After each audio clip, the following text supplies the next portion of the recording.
What's up everyone, Paul here. In today's video I'm going to introduce you guys to a portable PA speaker system. And this is a little bit different speaker than the ones we're used to of reviewing.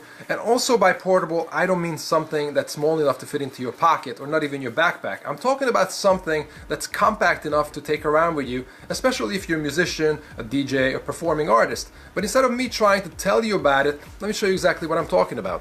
Alright, so here it is guys, the JBL Eon 206P personal PA system. And like I said, it's portable, but it's not portable because it's small, but because you can grab it either from the top or you can also grab it from the two sides. Now it's not very light, but you can still take it with you. Now let me just show you the two ends. You can see the two ends with the two holes on it for your fingers so you can pick it up. And as you can see, it looks a lot like a suitcase. Now to take the speakers off from it, all you got to do is press these buttons on top and the speakers will detach like so. And you can do the same thing on the other side. And once you've done that, then the centerpiece will become your control unit. Now let's take a little bit more detailed look at this. And the first thing on the left here is channel 1, which is a XLR/1/4-inch combo jack rated at 40 kilo ohms balanced. And above that we have a switch that will allow you to select whichever input you're planning to use. On top of that we have a volume knob that will allow you to control the level input for these sources. Above that we have an on-off switch for the bank of knobs above that. And with these knobs, you'll be able to control your reverb from 0 to 100%, our bass control and treble control. Now our bass and treble controls are center detent and they can go from 0 to negative and positive 12 dBs. Now channel 2 is exactly the same thing as channel 1 with the exact same controls, so I'm not even going to get into too much detail on that. Channel 3 and 4 is a little bit different since it's a stereo input and you can either use 2 1/4-inch jacks which are rated at 20 kilo ohms balanced, or you can use 2 RCA jacks rated at 5 kilo ohms unbalanced, and this has its own volume knob as well, so you'll be able to control the level of the input of the devices. Channel 5 and 6 is only a 3.5mm mini jack with no controls above it at all and is rated at 10 kilo ohms unbalanced. Next to that we have our monitor output. So basically if you're planning to use additional speakers to this, you can always output your devices, whatever's playing through the speaker, and with this volume knob you're going to be able to control the level of your output. On the top right side we have our master volume knob, and with this you're going to be able to control the level output to your speakers. On top of that we have a orange LED limit indicator that will start flashing once you're overdriving the speakers. And on top here we have a blue power indicator LED. On the back panel there's really not many things going on, but there's a couple of things that we need to mention. On the left side here we have our right and the left outputs for our speakers, and these are 1/4-inch jacks. On the right side we have our power switch and also the plug for our power cord. The speaker is rated from 100 to 120 volts 60 Hz, so it's mainly made to be used in the United States. The back panel has holes on it, so it vents the area with all the electronics behind it. Now also on the back panel above all this we have this indentation with this empty space, and this is here for you to store your cables that came with the speaker. And once you put the speaker on top of all this and you lock it in, this will not go anywhere, so you don't have to worry about carrying your speaker wires with you separately in another bag. Each speaker is rated at 80 watts and it is powered by one 6.5-inch driver. The bass is also enhanced by the 2 bass reflex ports located on each side of the speaker. On the top, to further enhance the sound, there's a cone-shaped tweeter for the high notes. On the back there's the handle opening, the JBL logo, and most importantly the 1/4-inch connector that you connect the speaker to the system with. The bottom of the speaker is designed so that it could stand on a flat surface on its own, or you could use the pole mount adapters to mount the speaker on a speaker stand. Now here are the cables that came included with the system, and these are your 1/4-inch plugs, and they are not the best quality wires, so in case you want to replace these, you can just replace them with any better quality cords. Now the other thing that came with this is this grounded 120 volt US type plug, as you can see, and the other end of it is just the part that plugs into the speaker with the 3 holes on it. Alright, so let's set up the system, and the first thing that we're going to do is we're going to plug in our 1/4-inch cables into the connectors on the back here, and you can see they're marked right and left, so just keep that in mind when you're setting up the speakers.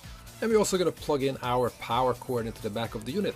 But before we power it up, we're going to plug in our cables onto the back of the speakers as well, and now we can power the system up. Alright, so now that we have the JBL set up over here, we're going to run some sound tests on it, and we're going to compare it to the Bose SoundDock Portable. And why I chose the Bose for this particular part of the video is because most of you will probably know how a Bose SoundDock sounds. And I'm not trying to make either the Bose or the JBL look better or worse than the other. That's not my plan over here. I'm just trying to show you guys what the sound difference is between these two speakers, so you can kind of make up your mind what the JBL can sound like. Now, in the past I've tried doing some reviews or comparisons between speakers, and I got a lot of negative feedback because people thought that I'm trying to make one of the speakers look worse than the other, but that's not the case. That's not why I'm doing it. Many times people ask me which speaker I recommend for certain occasions, and I can't really tell you unless I show you what they sound like. And if you know what one speaker sounds like, then you can make up your mind and see what the other speaker sounds like. And in this case, we're going to compare it to the Bose Sound Dock. Like I said, it's two completely different categories, so don't get me wrong on this. Now I'm going to record the sound with my Zoom H4n recorder here at the full setting, so it's going to be 96 kilohertz, 24 bits per second, set exactly the same distance from both speakers, and it's going to record continuously.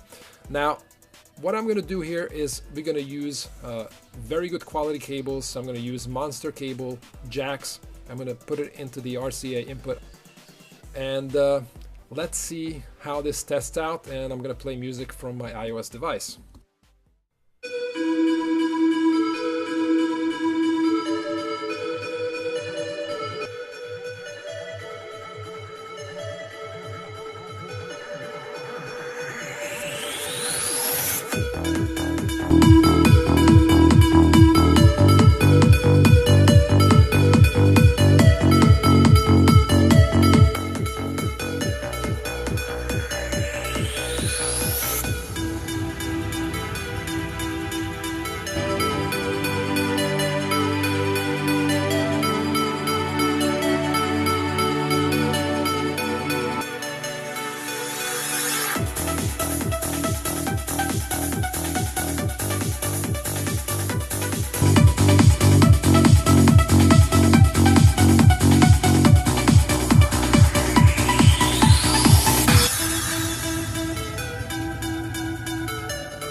All I can say is, wow, this thing is stupid loud. I have to tell you that, just so that you understand what we did over here, the Bose Sound Dock was playing at almost full volume, while the JBL was playing at less than 50% of its top volume capability. Now, if I would have played it any louder than that, it would have probably washed the Bose out completely and it would have blown the windows out on my apartment. So, but don't get me wrong, like I said, it's two different ball games. I just wanted you to see the difference between these two speakers so you have an understanding how loud this could be in real life if you know how the Bose Sound Dock sounds. Alright guys, this is it for today. If you guys have any questions or suggestions, please let me know and I'll try to answer it back as soon as I can. I'll see you next time.